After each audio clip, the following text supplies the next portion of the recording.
and Dr. Gogate's eye clinic in India.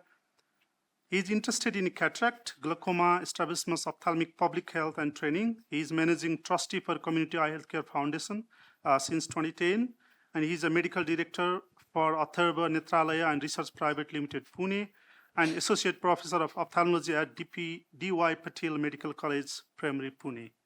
The floor is yours. Thank you, Pushkar. It's a very small presentation that I have. We all have vision centers. So 7 years ago, we started our own vision center, in which we did a door-to-door screening of about 50,000 population. This was done at the help of Operation Eyesight Universal and L.V. Prasada Institute, who I think are the brain behind Operation Eyesight Universal. So in that, we had studied this 50,000 population by doing a door-to-door survey, and total about 45,000 individuals were screened. I mean, we were surprised to see that there were more than 1,000 cataracts so close to our community in the heart of the city. So we tried to see how much we spent and how much we earned out of it, and whether it was really useful.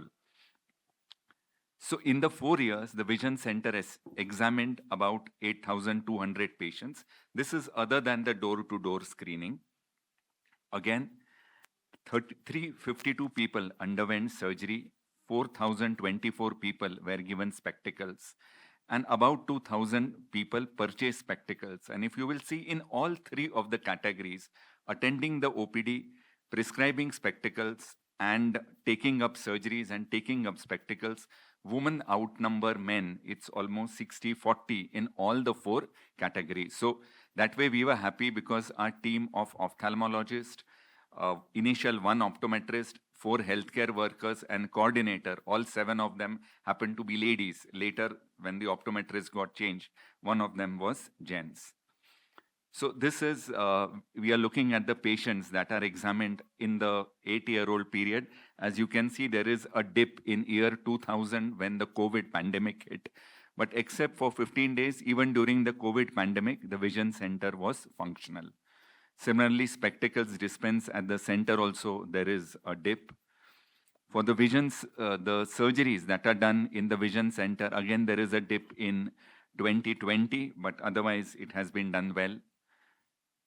Now, if we look at the expenditure that has happened, so over a 7-year period, almost 53 lakhs were spent on the Vision Center, in which the most important component was, of course, the salary of the optometrist, the project coordinator, and the community health workers. The salary component formed the largest things, because initially we had just set up a slit lamp, and later we added a chair unit, an auto ref later. But otherwise, initially the refraction was done using a mirror retinoscope. And if you look at the income from the Vision Center, the income is about 73 lakhs. So the income in a total 8-year period is about 15 to 20% more than the expenditure that we did on the center. So in that way, the center did pay for itself, and we could screen and treat and help out about 50,000 people. So if we look at the income versus the expenditure, in the first year, of course, there is negative, because we spent more and we didn't earn anything. And in the year 2020, again, there is a dip, because during the COVID, the income had gone down. But the next year, in 2021, we made it up. The strength was that when we kept this Vision Center, the prevalence of blindness changed from 0.35% in 2015 to 0.2% in 2019. More women access the center. But then again, when we look at the difference between the prevalence between men and women, there was a difference of 1.5 times in 2015. And in spite of women accessing more OPD, more spectacles, more surgery, the difference still remained in 2019. That difference reduced, but women still had a slightly higher prevalence of blindness than in men, which I think is something that everyone in this room can think of and study. In the long run, It was comprehensive, it gave reliable service, it paid for itself. The initial outlay was financed by paying patients from our private practice. And we also were able to network with other service providers for mother and child care, hypertension, and diabetes. So this was through technical collaboration with OU and LV Prasad. But even for a private practice, it was possible to establish a center and to do a community service, and in the long run, perhaps, if not profit, definitely not lose financially from it, and of course, gain a lot of goodwill and serve a lot of patients. So we were able to eliminate blindness or definitely reduce it. And so vision center-based programs, if they are combined with home screening, it was effective clinically and economically. But at the same time, it was capital and human resource intensive. 7 people, 8 people worked for that center, but it did help ameliorate blindness and visual impairment. Thank you.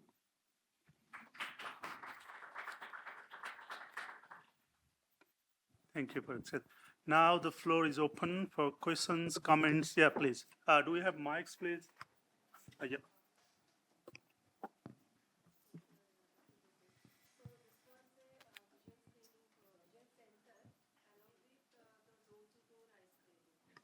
So the vision center is catering the local population, and we are doing door-to-door screening in the same population around the. So who is sitting at the vision center? One person is sitting at the center.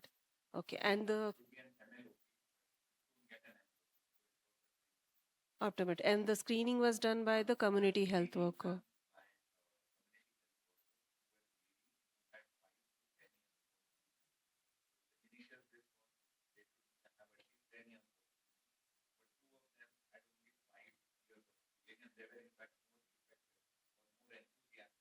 And they are from the local community.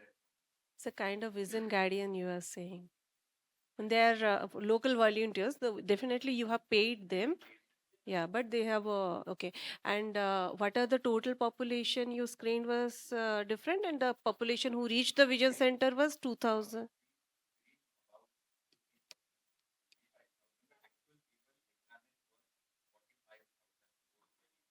Mhm.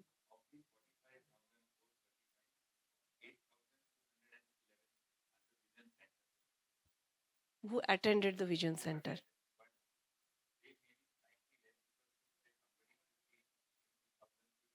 Mm. Same, yeah, follow, yeah, repetition.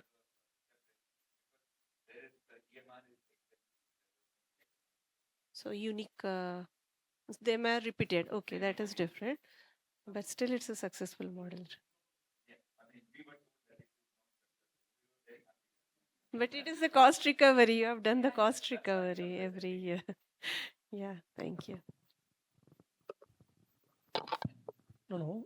Is there any cultural bias because your field workers are women, and in this region, whether and you showed that female are more likely to visit that impact is on that side. Is that any influence on cultural bias? I don't. Well, in Pune, we pride ourselves being a city which had the first school for girls in India, the first college for women in India, and then the first university for women in India. So actually, we men always say that it's the reverse. Women are perhaps more dominant or powerful in our city. But no, one of the reasons why women were more is most of the screening was done during day hours, from say 9 o'clock to 4 o'clock, when a lot of men went out to work. So when we look in a household, those who are screened and those who are not screened, the percentage of males who are not screened is more. So that is a weakness which we look at it. That is one. Yes, having an all-women's team definitely helped, but I don't think there was a culture. In fact, at the end of it, it so happened that all our 5 team members were all Mohammedans, but I don't think it helped. I mean, either ways.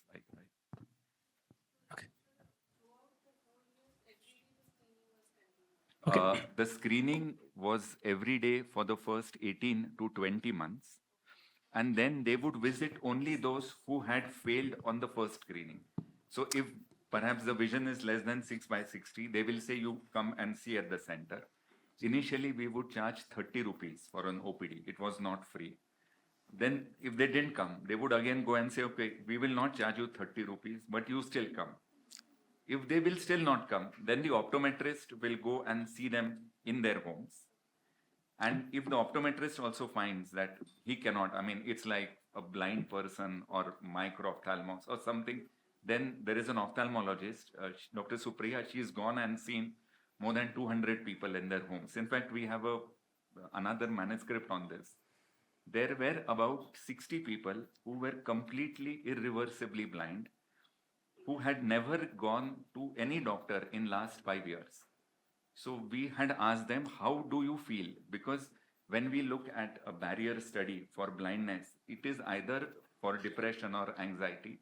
It is either who have come to a psychiatry OPD and you are asking them, or they have come to an ophthalmology OPD and you ask them how you feel or whatever.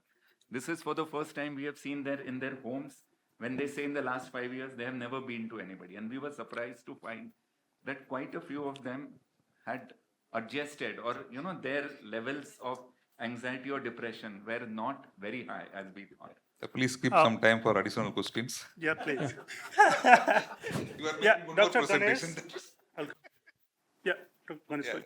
Please. Okay, maybe I will ask Dr. Gogate. So you said the prevalence from 0.35 to 0.2. How you measured the prevalence? Whether you did any specific study or you just saying based on region only? Yeah, but whether you conducted any study or 14 and then 16. And then we again went back to all of them in Okay, 18, 19, because OU, LVP, they had a mandate that if you want to declare an area avoidable blindness free, Yes. a resurvey has to be done. Okay. So a resurvey was done in 2019. Yeah. Just one thing, whether you tried to calculate universal eye health, because since it is a close population and you also done survey twice, whether all the people in need of eye care were covered, because WHO also promoting a primary eye health center as for the universal eye health. Whether you tried that. Okay. Okay, one question for you. Like in your recommendation, you said monthly screening. Okay, I don't know why you need monthly screening.